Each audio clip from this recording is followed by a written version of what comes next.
Vamos sentar. A primeira coisa que eu queria falar para vocês, para quem está com a Bíblia, antes da gente entrar no que nós vamos meditar hoje, não é? No domingo, a primeira leitura de domingo, que foi livro do primeira leitura dos Reis, é uma oração antiga, todo mundo conhece, que é a conversa de Salomão com Deus. Imagina, Salomão era filho de Davi, ele tinha mais ou menos 17 anos e herdou ser rei de todo o povo de Israel. Isso era uma coisa louca. Então ele dorme e no sonho Deus vai visitá-lo. Pergunta para ele: o que você quer, Salomão?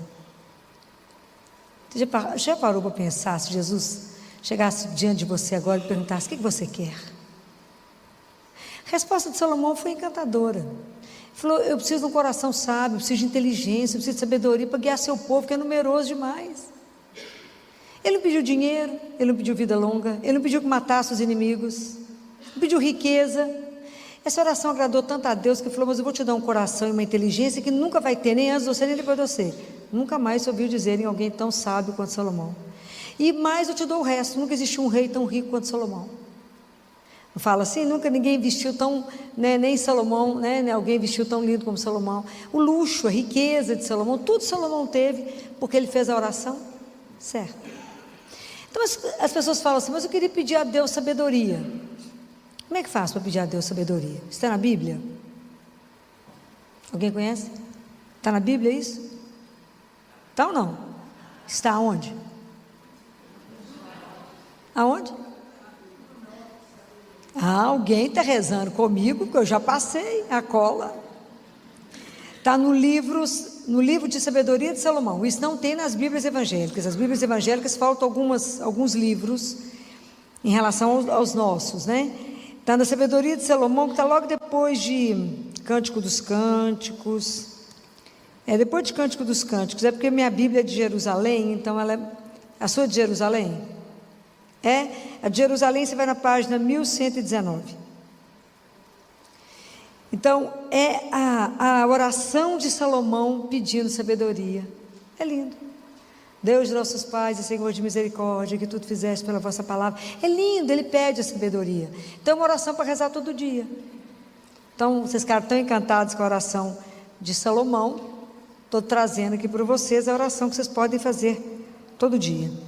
Eu pulo os versículos que fala: fizeste-me rei, não sou nada disso, eu pulo os pedaços, falo naquilo que é prático e rezo essa oração. A oração é belíssima, é lindo, que fala que a sabedoria vai, ela que tudo sabe e compreende, prudentemente me guiará em minhas ações e me protegerá com a sua glória, e minhas obras serão assim, bem acolhidas, né? Fala aquilo, é linda essa oração. Acharam? Está no Amém na Misericórdia, acharam?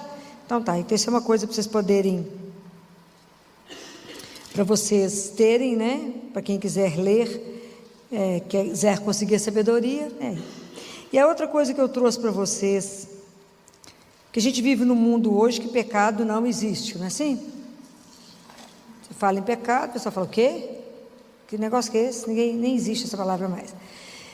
Mas existe um livro que porque o pecado ele é muito bem descrito na Suma Teológica de Tomás de Aquino. Mas as Sumas Teológicas de Tomás de Aquino, aquela luta. Mas esse autor aqui, ele fez um compilado de Tomás de Aquino, os 7 pecados capitais. E aqui ele explica quem são as filhas do pecado, a mãe e o pai do pecado, a luta. Vocês vão cair duro com metade das coisas que vocês vão ler. Mas é importante que a gente precisa ler. Ele fala desde São Gregório Magno. Vocês vão descobrir que Gregório, antes de ele ser papa, ele foi prefeito de Roma. Olha que legal. Tá bacana, de um pai muito rico. Por que ele virou Magno? Por que ele é um papa Magno? A gente não sabe de nada, né? Fala São Gregório Magno, não sabe nem o que está falando, né? Bom para estudar. Então, vocês vão gostar de ler, porque é tudo muito explicado, porque a lista de São Gregório dos pecados, que era papa, de São Tomás, e eles vão explicando, ele explica capítulo por capítulo.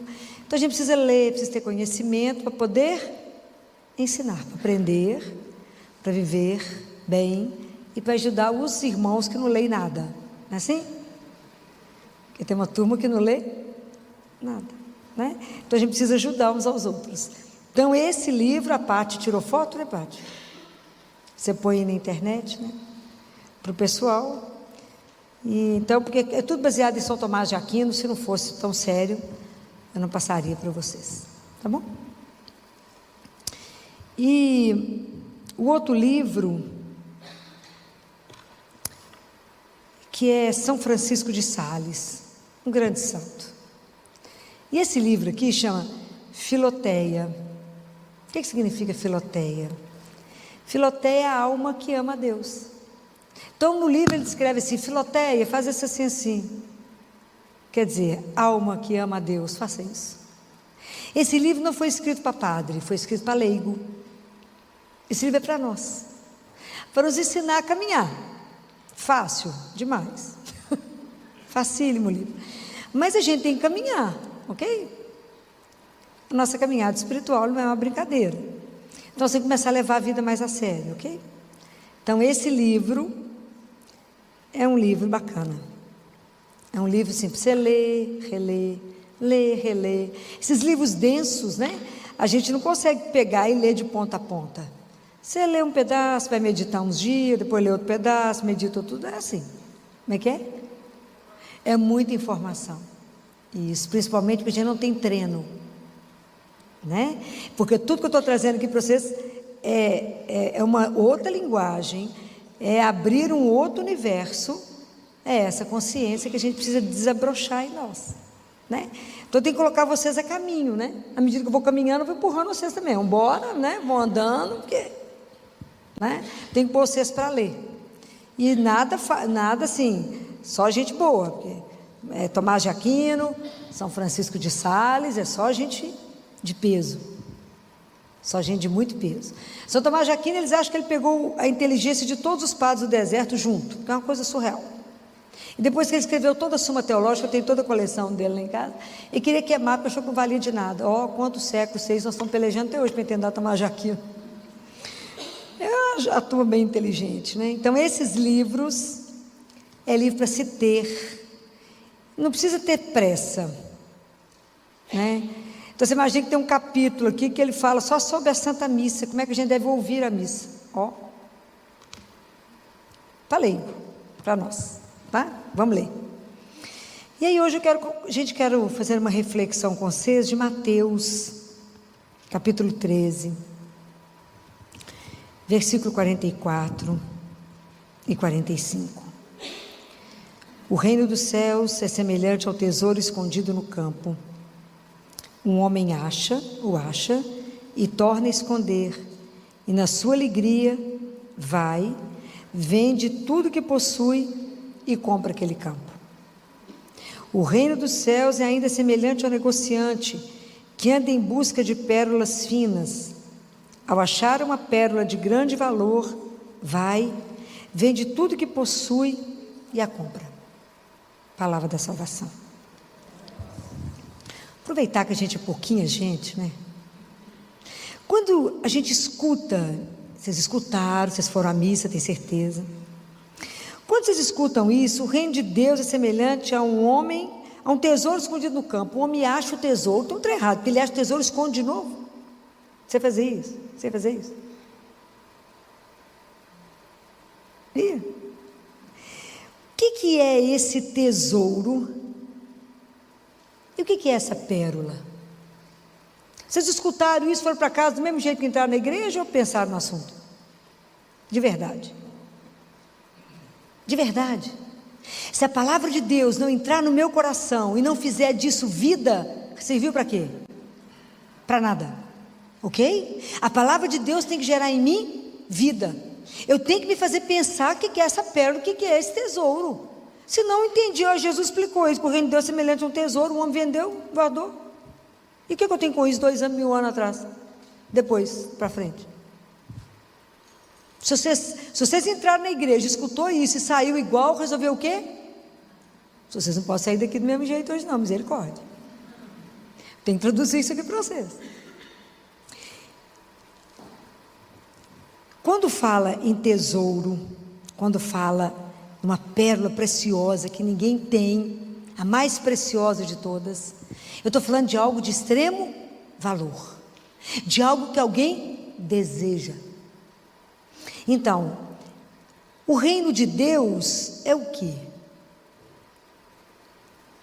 É Jesus. O reino de Deus é Ele. Ele é o reino. E Jesus fala assim, lá em Lucas, a cabeça está ficando ruim, o semestre está começando, a cabeça está ruim. Em Lucas, se não me engano, 17, até razoável aqui agora. Até abri no Lucas aqui, é misericórdia. Então, Jesus, os fariseus falam com ele sobre o reino de Deus, e fala, o reino de Deus, ele não é observável, não se pode dizer ele está aqui, está ali, porque o reino de Deus está dentro de vós. Filho, não entendi nada, então vamos entender. O que é mais difícil para nós que somos cristãos? Nós somos cristãos, batizados, a gente vem à igreja, assiste missa, mas como é difícil para nós entender uma palavra que eu vou dizer agora: vida divina. Deus habita em mim, Deus habita em você. Você acredita nisso? Fala, mais ou menos, mas nunca pensei sobre o assunto. Estou falando mentira? Não. Mas não somos batizados? Somos. Então o dom que nós recebemos de Deus é a vida de Deus em nós. Qual é a única coisa que pode tirar Deus de nós? O pecado. O pecado é que corta. Mas Deus veio habitar em nós. Então, mesmo nós sendo católicos, cristãos, batizados, crismados, fazemos um monte de retiro, a nossa vida espiritual, pensa nessa imagem que eu vou dizer agora, lembra do mar, e pensa numa madeira boiando. A nossa vida divina é assim. A nossa vida, quando fala em vida divina, ela está na superfície, eu não mergulho. Compreenderam? Mas não é exatamente essa imagem? Não, sou cristão, sou católico, mas o que isso faz de diferença na sua vida? De verdade? Muito pouco. Então nós estamos vivendo como se a gente fosse pagão batizado. É grave. Estou falando mentira? Não. Mas estou falando isso para sacudir mesmo. Nós estamos vivendo mais ou menos como pagão batizado, porque a gente de verdade, a gente não pensa na vida divina. A gente não pensa que de verdade Deus habita. A gente não pensa. Quando Marta, Lázaro tinha morrido, Jesus chegou na casa de Marta, Marta foi encontrar com ele do lado de fora, e depois foi atrás de Maria e falou o que com Maria? O mestre está aí e te chama. Deus nos chama o dia inteiro. A gente fala, se tivesse lá igual Maria, Jesus chamando, ele está te chamando o dia inteiro. A gente não escuta, porque a gente não presta atenção. Nós somos assim. Deus veio ao encontro da samaritana, e quando ele veio encontrar com a samaritana, que ele sentou na borda do poço, era a hora sexta. Hora sexta quer dizer a hora que eu vou me transformar, a hora que eu mudo na minha vida, que eu tomo uma atitude, se torna a hora sexta. Mas Jesus não veio só na hora sexta, nem na hora décima, ele vem a todo momento nos chamar. Como ele sabe que a gente não pode ficar aqui o dia inteiro de pendurado no pé dele, ele fez do nosso coração um sacrário. Compreenderam? Deus fez do nosso coração um sacrário para que ele possa vir conversar conosco. Então, como é que se resume a nossa vida de cristão? Nós rezamos, muitos de nós conseguimos ir à missa pela manhã, rezamos, ou fazemos as orações pela manhã, e depois vamos trabalhar. Então a nossa vida, ela é em partes, ela fica despedaçada, porque nós pensamos em Deus naquele momento, e passamos o resto do dia sem pensar nele. Eu estou falando mentira? Então aquele hóspede está dentro de mim, sendo cuidado? Não. Olha o que Jesus fala para uma mística, porque é o que nós fazemos. Nós recebemos a Eucaristia e dispersamos, não é? A gente vigia quem está comungando, ou vai para trás de Nossa Senhora, recebe o Senhor, ou vamos embora, ou pegamos o celular. Jesus fala assim: quando você está dentro da sua casa e recebe uma visita importante que está sentado na sala, você vai para a janela ver quem está passando? É assim que a gente faz na hora da Eucaristia. A gente recebe Jesus e se dispersa. É o hóspede divino, é Deus vivo. Estou falando alguma mentira? Não, não estou. O povo até ajoelha e fica com o olho aberto procurando ver os outros comungando. Aonde que concentra naquele que está com você, não concentra. Então a gente dispersa. A gente tem que falar com ele: Senhor, não vou deixar só embora, permaneça comigo, me ajuda a permanecer com o Senhor. É assim. Então hoje, a forma como a gente trata Deus, às vezes a gente até recebe, mas a gente ignora. Deus fica num canto. Ele não tem o privilégio de ser aquele que eu falo com ele várias vezes, ou que eu me lembro dele, ou que eu faço as coisas por causa dele.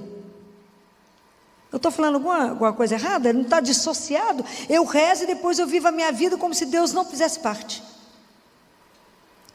Então, que dia que ele vai ser um tesouro? Porque a vida divina, para chegar em nós, para isso acontecer conosco, para que o reino se instale em nós, não vai existir esse reino se não tiver muita batalha. E a batalha é contra quem? Contra quem? Contra você mesmo, contra o nosso ego. São Francisco de Sales falou que depois que a gente morrer, o ego, o amor próprio, demora mais meia hora para morrer. Está falando mentira, gente? Tudo é eu, tanto de ego inflado. Demora mais meia hora. Você morre, o seu amor próprio demora uma meia hora, depois vai. Luta para ficar mais um pouco, ele tem que ser o último aí, que a última palavra tem que ser dele, não é? Não é fácil, né? Então, o que nos falta hoje, assim, de verdade? O que vocês acham? Se você olhar você, a sua vida, as pessoas que convivem com você, o mundo hoje, qual que é a palavra que falta hoje?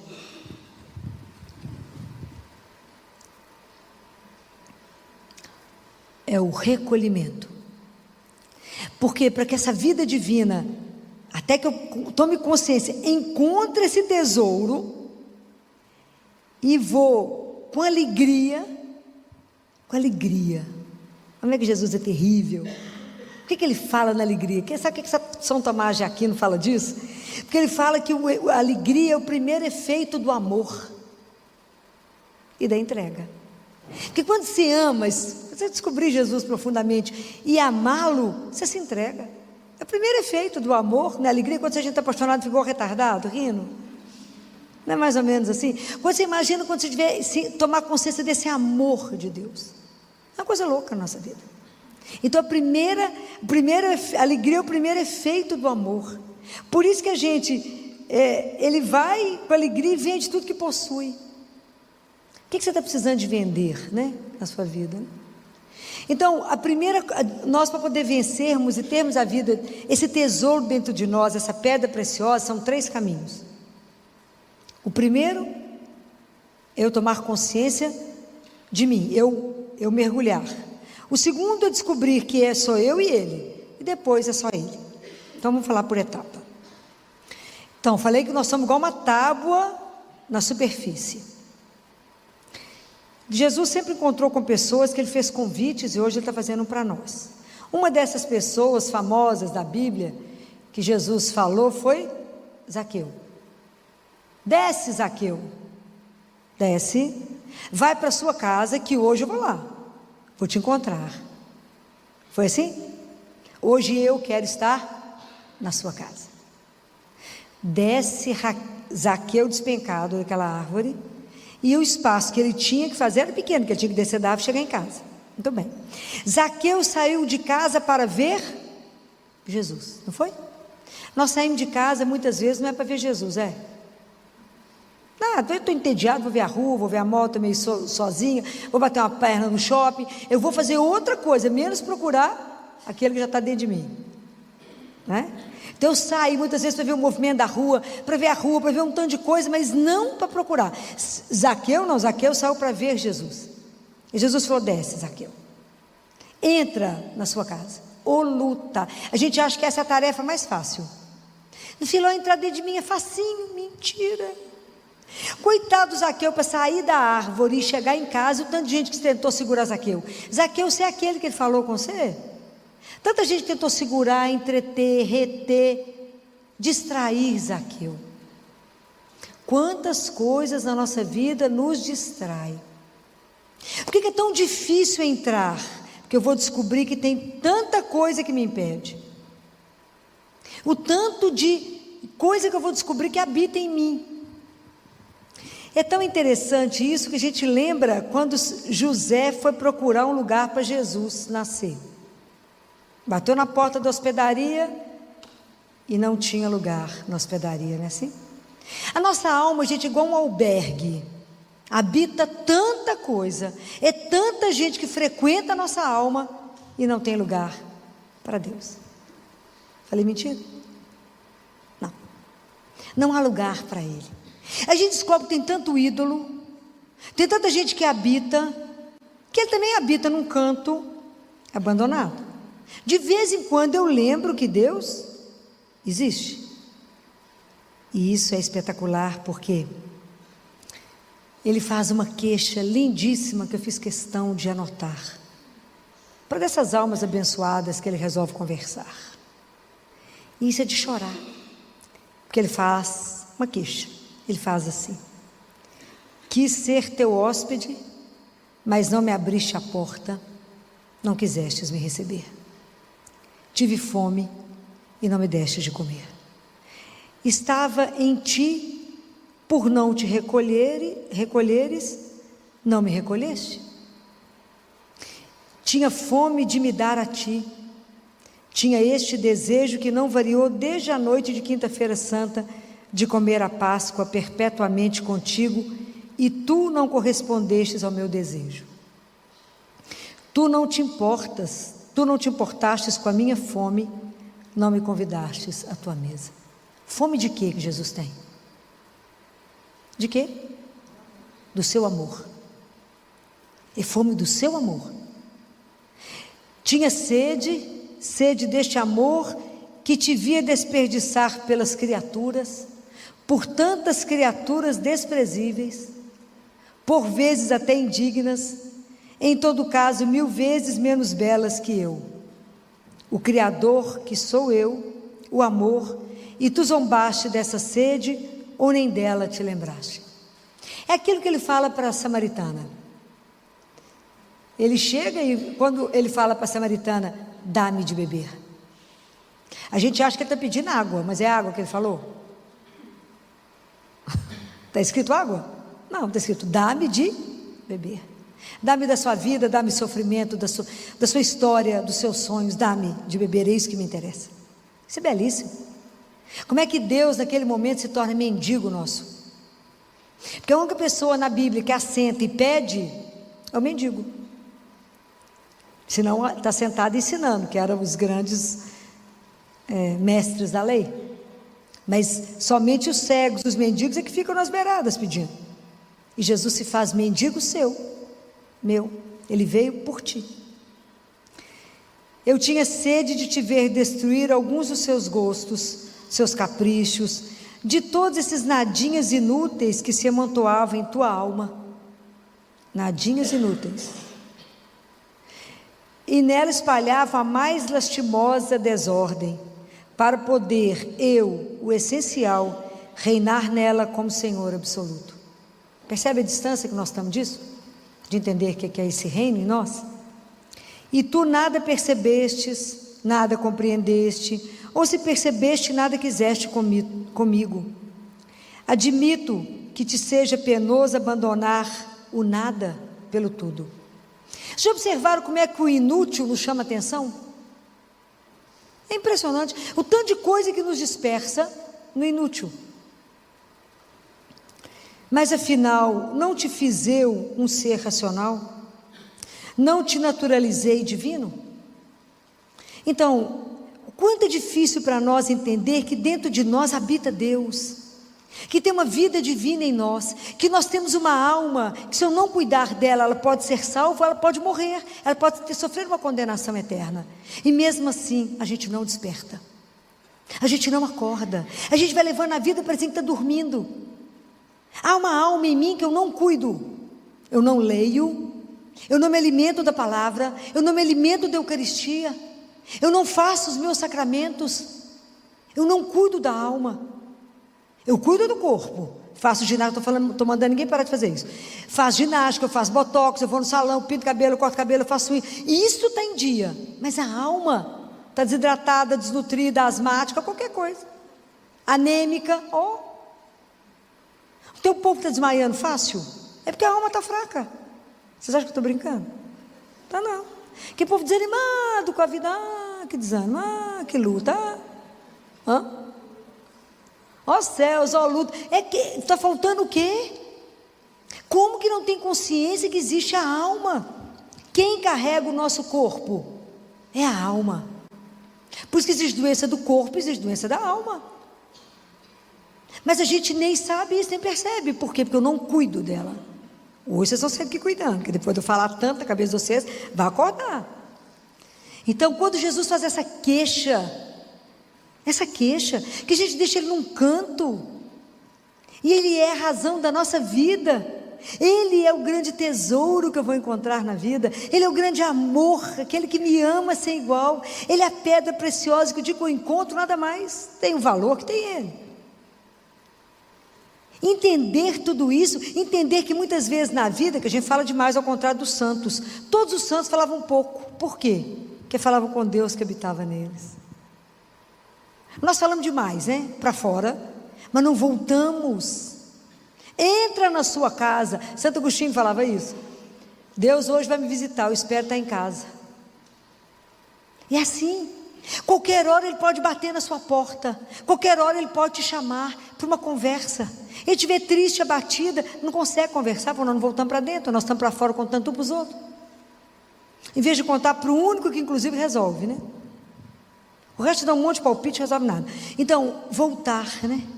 É verdade, cada um tem uma opinião, né? Voltar, entender que aí eu vou começar a caminhar, eu vou começar a me ver, eu vou começar a ver a minha alma, vou começar a ver quanta coisa me impede de voar. São João da Cruz fala que não importa se o que prende a perninha de um passarinho é um fio fino ou um fio grosso, de toda forma ele impede ele de voar.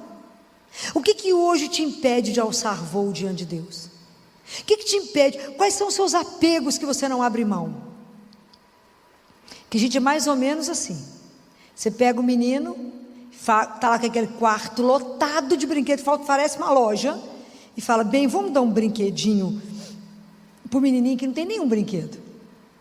Aí quando você sugere um, ele fala, mãe, esse é o que eu mais amo na vida. Nunca brinco, nem sabia que tinha um brinquedo. Estou falando mentira? É igual a mãe que ensina para o menino assim, vamos rezar. Reza e fala com o Senhor, Senhor, eu te dou tudo que eu tenho. Aí a criança para e fala assim, menos o meu coelhinho. Então, o que nós estamos apegados? O que nos falta abrir mão? Tem coisas que a gente é preso e a gente precisa aprender a não ter apego. Não é não amar as pessoas, não. Não é isso não. É não fazer com que aquilo seja a razão da sua vida. Qual que é a razão da nossa vida? Tem que ser Jesus. Está vendo como é que a nossa caminhada espiritual demora a começar? Porque às vezes eu ponho minha felicidade nas coisas ou na pessoa. Fala, gente, se aquele moço não vou ser feliz nunca. Ou ilusão. Ilusão. Sem aquele carro, você olha para o carro e fala, engraçado, eu achava que ele era melhor. Compra aquele sapato na loja e fala, como que eu vivi sem esse sapato até hoje? Compra um sapato, foi engraçado, na loja ele é mais bonito, tinha mais luz em cima dele. É tanta culpa nos iludir, até a gente sair da vida da ilusão, para entrar na vida real, é um chão. Então eu descubro que Deus habita em mim, que eu tenho uma vida divina para cultivar, que tem um Deus que eu posso conversar, tem um Deus que me ama, que habita aqui. E aí eu tenho que prestar atenção que Ele caminha comigo. E que tudo que eu penso, tudo que eu sinto, tudo que eu faço, Ele acompanha. Não é como um juiz, não é isso. É como alguém que me ama, que não tem um pensamento seu que ele não conhece, não tem um sentimento que entrou nesse corpo que ele não conhece, mas que ele está ali para te amparar, para te acolher. Ele sim é aquele que você pode conversar. Ele sim é aquele que eu posso me voltar. Vai ler o castelo lá de Teresa de Ávila. Ela fez esse caminho que eu estou tentando ensinar. Claro que o caminho é mais, né, mais dividido. Só estou falando 3 etapas aqui. É só para a gente tomar consciência desse tesouro, dessa pérola. É entrar em nós, né? É entender. Aí um desses santos, né, entrou no mosteiro, falaram com ele: e aí, qual que é a sua experiência de entrar no mosteiro? Ele falou: interessante, eu entrei aqui 2 pessoas. Agora uma só, o outro eu joguei pela janela. O que ele quer dizer com isso? Ele tomou consciência da vida divina que habitava nele, tomou consciência desse caminho, porque quanta coisa eu tenho que matar em mim. Se você quiser seguir a Jesus, pega a sua cruz e me siga. Quantas coisas eu tenho que deixar morrer no meu amor próprio, quantas coisas eu tenho que colocar sob a luz de Deus, quantas coisas de nadinha eu tenho que abrir mão, para que somente Deus possa reinar. Isso é um chão. Porque o reino de Deus, ele te pede a vida inteira. Isso é um caminho de conversão. Nós não vamos sair daqui fazendo isso hoje não. Hoje você só vai ter consciência que Deus habita, depois você vai querer desejá-lo, até a gente entender tudo isso e viver. Porque não adianta entender, eu tenho que viver. Eu tenho que começar a meditar, eu tenho que começar a tomar consciência dessa presença em mim, esse dom. Eu tenho que ajudar os outros a perceber que também ele é o sacrário que Deus habita. Então eu tenho que conversar com o outro com cuidado, eu tenho que estar diante do outro com respeito, porque ele é um sacrário. Se ele ainda não é, ele vai se tornar. É muito lindo tudo isso, mas isso aqui é um caminho, até que chega um momento que vai ficar só Deus. Quando é que vai ser isso? É quando eu caminhar de tal forma em união com Ele, que a única coisa que eu vou desejar na minha vida é o quê? Fazer a vontade dEle. A minha vontade e a dele já é igual. O que Jesus falava do Pai? Eu vim fazer a vontade daquele que me enviou. A única coisa que você almeja é Ele. Nós somos o paraíso de Deus, mas Deus ainda não é o nosso paraíso. Nossa Senhora era o paraíso dele, e Ele era o paraíso dela. Já imaginou quando o dia que a gente aprender a se deliciar com a presença de Deus em nós? Que chão, hein, gente? Que chão. Que chão. O quanto que tudo nos põe para fora, o tanto que tudo nos distrai, o tanto que a gente consegue ficar aborrecido, chateado com o tanto de nada que vai passar e perde aquilo que é essencial. O quanto que as coisas do nosso lado nos trazem, tem o poder de nos destruir, e quanto que aquele que te põe de pé está negligenciado. O dia que eu descobri esse tesouro, é claro que nós não vamos ser igual esse homem da pérola que vende tudo que tem. Nós somos pai e mãe de família, tem casa, tem menino para cuidar. Para cada um Deus tem um chamado. Vai ter esses franciscanos para isso. Mas nós podemos viver isso? Podemos. Nós vamos aprender que a grande arma da nossa vida, que vai nos abrir portas, chama caridade. Diga a gente começar a entender que a gente divide com o irmão, que a gente ajuda o irmão. E isso vai nos abrir portas demais. Entender que Deus habita nele, e que muitas vezes Deus está preso ali, que eu preciso ajudar. Então esse presente de Deus, entender isso, que o reino é o próprio Deus, é Jesus em nós, que Ele está em nós, que Ele é a minha pérola preciosa, Ele é o maior tesouro que eu posso ter na vida. Que o dia que eu descobrir isso, que Ele é a minha maior riqueza, eu vou deslocar a minha riqueza dos bens materiais para a riqueza que é ter Deus em mim. Compreendem? Aí sim eu descobri o meu tesouro. Aí sim eu descobri essa pérola sem preço na minha vida. Mas isso é um caminho que ela tem que ter um começo. E o começo é você começar a se perguntar: como é que está a minha vida divina? Como é que está a vida que habita em mim? Qual é a consciência que eu tenho disto? Como é que eu quero caminhar? Como é que eu sei de Deus em mim? Como é que eu estou fazendo com a presença dEle? Será que eu estou atento ao chamado? Será que eu quero cultivar isso? Será que de verdade eu quero estar na presença de Deus? A nossa alma é a coisa mais séria que nós temos que investir, porque ela é eterna. O corpo vai ser devolvido, Deus Pai já disse que vai ser devolvido, mas a hora que eu chegar diante dele eu só tenho a alma. E nós temos que tomar cuidado com ela. Temos que cuidar dela. Hoje todo mundo vai olhar para a alma, tenho certeza. Falar como é que eu estou caminhando. Porque é preciso que a gente descubra isso para que eu possa despertar o meu irmão que está aquela tábua navegando lá em cima do mar, sem saber que ele pode mergulhar nele mesmo. A palavra de Deus é rica demais. E a gente não imagina que isso está querendo dizer de nós. Que isso sou eu. Está falando de mim. Está falando desse tesouro que eu tenho dentro de mim e que eu não estou sabendo. Dessa pérola preciosa que está dentro de mim e que eu desconheço. Que é o Espírito Santo a me guiar. Que é ter a presença de um Deus vivo. Aquele que guarda os meus mandamentos. Nós viremos a Ele e faremos nele nossa morada. Estou falando alguma mentira? Está tudo na palavra de Deus. Como que a gente demora a despertar para isso, né? Mas o importante é já ter despertado. Entender que eu não sou só carne. Eu não sou só matéria. De verdade, Deus habita em mim.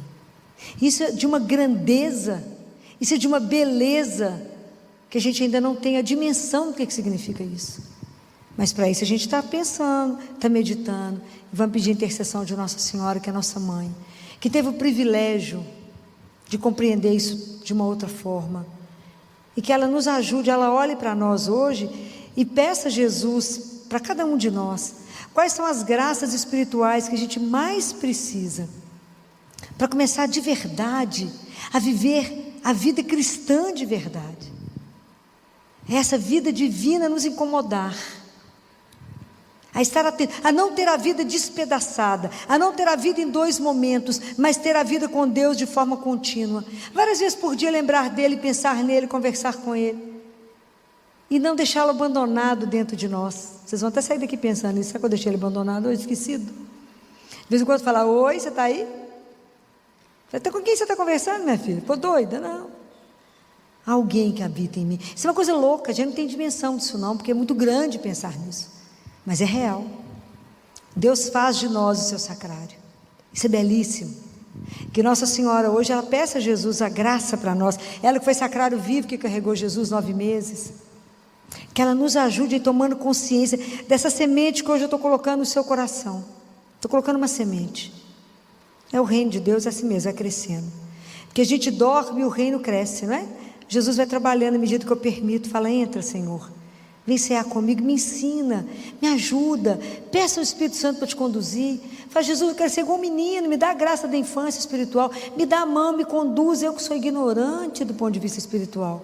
Eu quero, de verdade, viver esse dom belíssimo que o Senhor me deu, de colocar em dia minha vida de batizado, que a partir do momento que eu fui batizado, eu recebi esse dom, da presença de um Deus vivo em nós, e que a nossa vida possa revelar para todos aqueles que não sabem, que em cada um de nós, de verdade, Deus habita, esse brilho de Deus em nós, possa não conseguir ser segurado, mas que Ele possa iluminar todos os lugares por onde a gente passar.